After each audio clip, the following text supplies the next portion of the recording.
2019 ఎన్నికల్లో రెండు చేతులతోటి జగన్మోహన్ రెడ్డి గారికి ఓట్లు వేసినటువంటి ప్రభుత్వ ఉద్యోగులు ఈసారి అదే చేతులతోటి ఆయన నెత్తిన శఠకోపం పెట్టబోతున్నారు.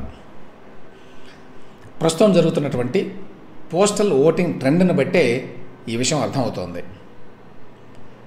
గతంలో ఎన్నడూ లేని విధంగా దాదాపు 5 లక్షల మందికి పైగా ఉద్యోగులు ఈసారి పోస్టల్ ఓటింగ్ కోసం అప్లై చేసుకున్నారు. ఉద్యోగ సంఘాల నేతలు చెప్పేదాని ప్రకారం అయితే గతంలో ఎప్పుడూ కూడా 2 లక్షల మంది కూడా పోస్టల్ ఓటు కోసం అప్లై చేసుకునేవాళ్ళు కాదు. అలాంటిది ఇప్పుడు దాదాపు 5,20,000 మందికి పైగా ఉద్యోగులు పోస్టల్ ఓట్లు వేస్తున్నారు. దాన్ని బట్టి ఉద్యోగులు ఎంత కసిగా ఉన్నారో ఈసారి అర్థం చేసుకోవచ్చండి. ఎక్కడ చూసినా కూడా పెద్ద పెద్ద క్యూలే గత 3-4 రోజులుగా.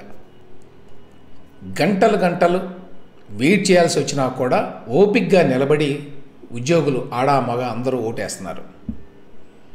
ఎలక్షన్ డ్యూటీలో ఉన్నా కూడా ఈసారి ఎట్టి పరిస్థితుల్లో ఓటు హక్కు ఉపయోగించుకోవాలి అనేటువంటి పట్టుదల వాళ్ళలో కనిపిస్తుంది. కూటమి అంటే వీళ్ళందరికీ ఎంత ప్రేమ ఉందో తెలియదు కానీ, ఎంత అభిమానం ఉందో తెలియదు కానీ, జగన్మోహన్ రెడ్డి ప్రభుత్వానికి బుద్ధి చెప్పాలనే కోరిక మాత్రం బాగా కనబడుతోంది. పోస్టల్ ఓట్లలో 70% వరకు కూటమి అభ్యర్థులకు వెళ్ళేటువంటి అవకాశం ఉంది అని ఉద్యోగ సంఘాల నాయకుల అబ్జర్వేషన్ అండి. రేపు సాయంత్రం వరకు అంటే ఏప్రిల్ 8వ తేదీ వరకు కూడా ఈ పోస్టల్ ఓటింగ్ నడుస్తుంది. ఈ 5 లక్షల పోస్టల్ ఓట్లు కాకుండా మరొక 3-4 లక్షల మంది ఉద్యోగులు మే 13న మిగతా వాళ్ళతో పాటు ఓటు హక్కు వినియోగించుకుంటారు. వీళ్లతో పాటు మరొక 4 లక్షల మంది పెన్షనర్లు ఉన్నారు. అంటే మొత్తం ప్రభుత్వ ఉద్యోగులు పెన్షనర్లు కలిపి 12 లక్షల మందికి పైగా ఉన్నారు. వీళ్ళని కనుక కుటుంబాలుగా తీసుకుంటే కనీసం 25-30 లక్షల మంది ఉంటారు. భార్యాభర్త తీసుకున్నా కూడా ఈ 30 లక్షల మందిలో మెజారిటీ ఉద్యోగులు వారి కుటుంబ సభ్యులు వైసీపీ ప్రభుత్వ విధానాల పట్ల విసిపోయి ఉన్నారు. అది అందరికీ తెలుసు. నాకున్న సమాచారం ఏంటంటే ఈ 30 లక్షల ఓట్లలో కనీసం 70% ఓట్లు ఈసారి జగన్మోహన్ రెడ్డి పార్టీకి వ్యతిరేకంగా కూటమికి అనుకూలంగా పడతాయి.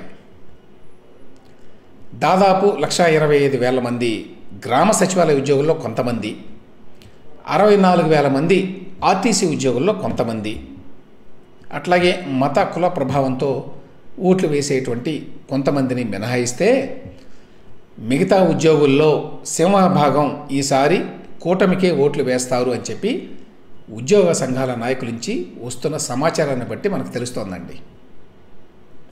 వైసీపీకి ఇది ఖచ్చితంగా పెద్ద దెబ్బే.